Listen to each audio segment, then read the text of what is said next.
It's officially football Christmas for Canada. It's here. It's one of those mornings you wonder if Santa's going to come, and he absolutely did this morning. And, you know, what a feeling, I think, for everyone in this country. Football Christmas in Canada. I'm Adrian Gabriel. This is Danielle Michaud. Lots of excitement. We just heard from the head coach of Team Canada. Kids here on the pitch at Central Tech. Danielle, also super stoked about today's announcement. It's massive. It's a huge, huge historic day for Canadian soccer. Of course, winning the World Cup 2026 bid along with the U.S. and Mexico. And an event of this magnitude has a lot of logistics that sort of surround it. And Adrian, that's something that apparently hasn't quite figured out yet. You would think that with us now getting the games, we're done with the bid process, that we'd have an idea of things like security costs. Not so much.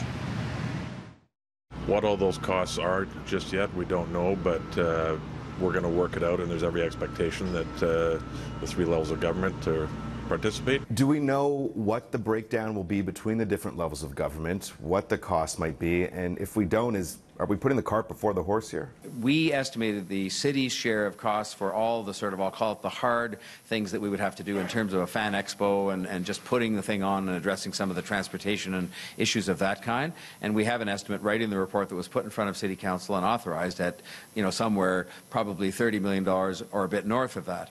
The security issue, as we discussed a moment ago, the security issue has not been finalized. You did your PhD on the South Africa World Cup. When it came to security costs there, what did you find? They were astronomical, I think, and they changed quite rapidly during the event. So at first there was kind of hope that private security would take on much of those roles, but seemed inadequate. So the police and military actually stepped in midway through. And it was the biggest deployment of the South African military in the history of the Republic. So there's a huge security cost with these things, and they only escalate in terms of our current social conditions.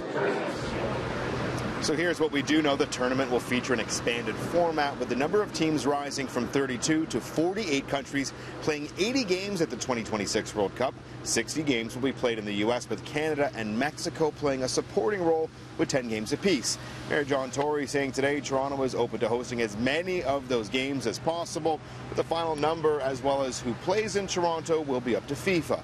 BMO Field will be expanded from its current seating capacity of around 25,000 to 45,000 to meet FIFA's minimum capacity standards, and the door has been left open to making the seating upgrade permanent. As we grow and as we continue to grow, it may be that we decide that we make them permanent. So that is something over the next 8 years we'll look at from an MLSC standpoint, exhibition play standpoint. But the bid as submitted was for temporary.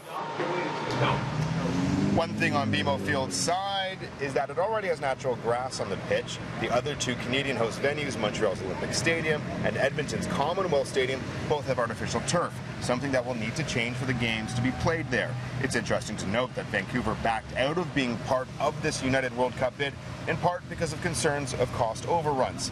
Even with Canada riding shotgun, with the U.S. driving the 2026 World Cup, Mayor John Tory is doubling down that this will be worth the investment, whatever the cost ends up being. It really is a once-in-a-generation opportunity now that Canada is a part of the group that is going to host this World Cup to showcase our country and to showcase Toronto around the world.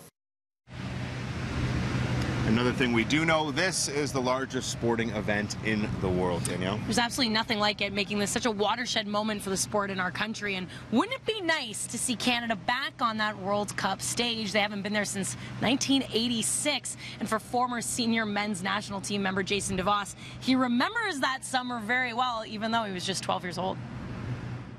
It just lit a spark in me that I wanted to put that jersey on and play for my country in the World Cup. And ultimately I failed. I mean, I didn't manage to help Canada qualify for a World Cup. And since the day that I stopped playing for Canada, my last game, it's bothered me every day. And this is an opportunity now to ignite that spark in a young Canadian boy or girl to go on and want to pull that jersey on. That jersey is something Alphonso Davies wears proudly. The 17-year-old senior national team member and Vancouver Whitecap was born in a refugee camp in Ghana, but brought to Edmonton by his parents when he was 5. He's widely considered a once-in-a-generation talent, a soccer unicorn unlike one this country's ever seen. My dream is to someday compete in the World Cup.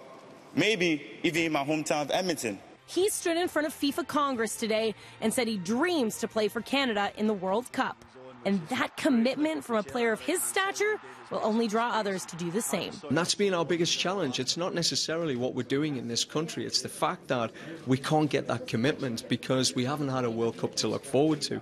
So, you know, players like Alfonso committing to Canada sends a clear message to every other youngster that, one, you could play with one of the best Canadian players ever, and two, that we got a chance. We got a genuine chance at doing something at a World Cup, whether that's 2022 or 2026.